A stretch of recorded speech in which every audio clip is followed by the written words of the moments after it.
नमस्कार, आप देख रहे हैं न्यूज प्लस 21। मैं हूं आपके साथ सलिता चक्रधारी। रूस यूक्रेन के चलते युद्ध के बीच एक और जंग की तैयारी लगभग पूरी हो गई है। इस बार भारत के पश्चिम में इजराइल और हमास के बीच टकराव चरम पर है।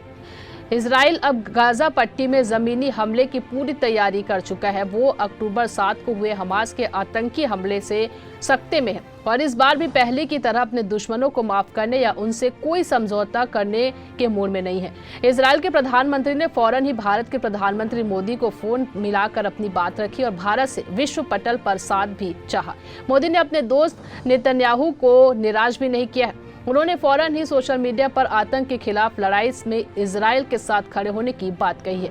अब ऐसा लगता है कि फिलिस्तीन भी जल्द ही मोदी से किसी हस्तक्षेप की गुहार कर सकते हैं। ऐसा इसलिए क्योंकि पश्चिम के देश खुल के इजराइल के साथ आ गए हैं। दुनिया के सबसे ताकतवर नेता इस यहूदी देश को और बड़े हमले से सुरक्षा और सैन्य मदद भी दे रहे हैं। बाकी के अरब देश भी इस मुद्दे पर ठीक से मन नहीं बना पाए हैं, पर वो भी इस बात के लिए चिंतित दिख रहे हैं कि कहीं से ये लड़ाई व्यापक न हो जाए और इसकी आंच उनके दरवाजे तक भी ना पहुंच जाए।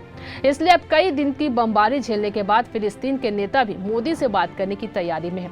कई रणनीतिक सलाहकार ये भी कह रहे हैं कि भारत यूरोप तक जुड़ने के लिए पश्चिम एशिया के कई देशों से होते हुए एक कॉरिडोर बनाना चाहता है। तो भारत भी चाहेगा कि इस क्षेत्र में जल्द से जल्द शांति हो और व्यापार मार्ग पर बात आगे बढ़े। ऐसी जानकारी से लगातार अपडेट रहने के लिए देखते रहिए न्यूज प्लस 21, आपके हक की बात।